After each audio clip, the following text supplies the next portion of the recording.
24 ore su 24. Le notizie corrono più veloci sul web. News del mercato finanziario? Digita www.industriaefinanza.com, il primo quotidiano economico del Nord Italia. Notizie sul Veneto? www.lacronacadelveneto.com, e per Verona c'è www.lacronacadiverona.com.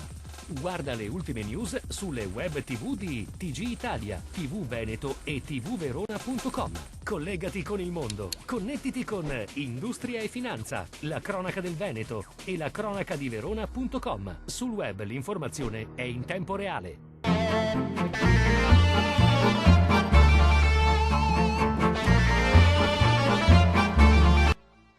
Prosegue l'attività di informazione e promozione dedicata al neo costituito Fondo di Garanzia Regionale per le PMI venete. Dopo aver coinvolto i consorzi Fidi e le banche del territorio, Veneto Sviluppo e la Regione del Veneto hanno presentato oggi a Verona il nuovo strumento di supporto al credito alle associazioni di categoria. L'incontro, che è stato aperto dal presidente della Camera di Commercio di Verona, Alessandro Bianchi, ha visto gli interventi dell'assessore regionale allo sviluppo economico Isi Coppola, del presidente di Veneto Sviluppo Marco Zanoni, di Marco Zanetti, commissario straordinario allo sviluppo economico, di Cristiano Vincenzi, consigliere di amministrazione della finanziaria regionale, e di Pierluigi Raffin, responsabile ufficio garanzie agevolate di Veneto Sviluppo. Il fondo all'incirca dovrebbe andare a pieno regime con una potenzialità di 36 milioni di euro, facendo così leva per 1 miliardo e 980 milioni di euro, per cui siamo sul pezzo, sul territorio, quindi Veneto Sviluppo è una forte realtà per l'imprenditoria veneta. È stato prorogato dal 15 al 29 del mese di febbraio corrente il termine per la presentazione di domande di finanziamento per la ristrutturazione e la riconversione viticola aziendale. La decisione, ha spiegato l'assessore all'agricoltura del Veneto Franco Manzato, è stata adottata dalla Giunta regionale in considerazione delle problematiche connesse con la gestione del potenziale produttivo della DOC Prosecco, rispetto alle quali sono state adottate talune restrizioni. Potrebbe infatti risultare difficile per numerosi viticoltori acquisire in tempo utile l'idoneità alla designazione delle superfici oggetto dei lavori per questa denominazione.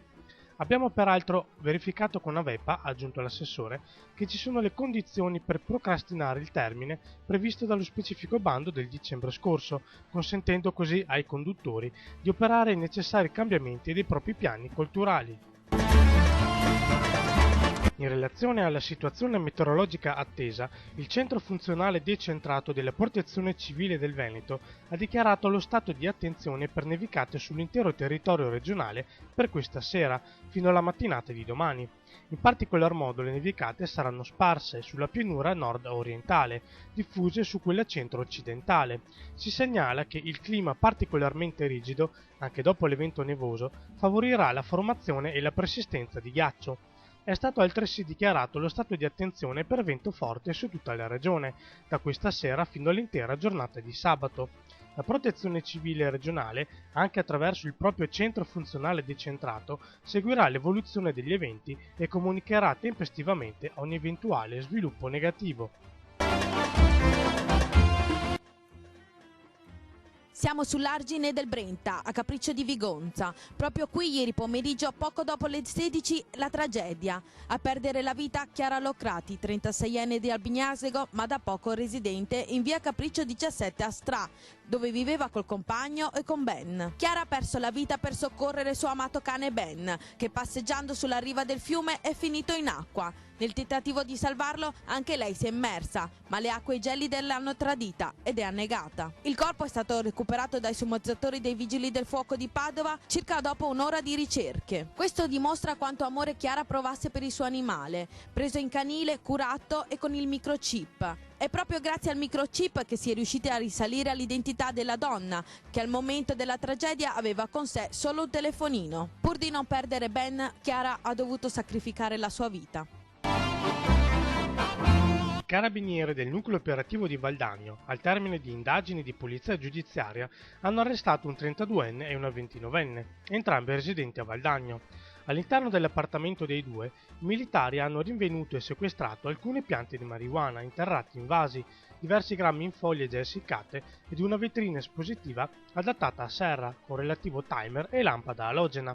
La perquisizione con conseguente sequestro ed arresto è avvenuta nel pomeriggio dello scorso lunedì 6 febbraio.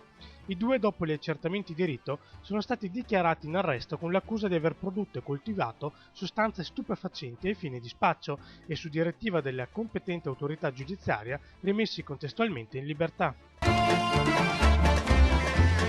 Verona Fiere si rafforza. Il CDA e l'Assemblea hanno formalizzato l'ingresso di due nuovi soci, la Banca Popolare di Vicenza e Cattolica Assicurazioni. Tutti i particolari su Industria e Finanza.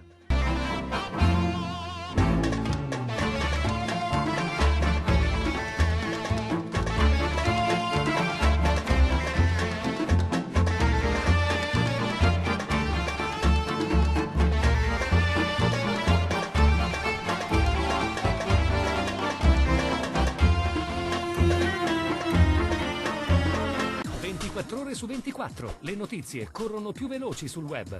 News del mercato finanziario? Digita www.industriaefinanza.com, il primo quotidiano economico del Nord Italia. Notizie sul Veneto? www.lacronacadelveneto.com e per Verona c'è www.lacronacadiverona.com.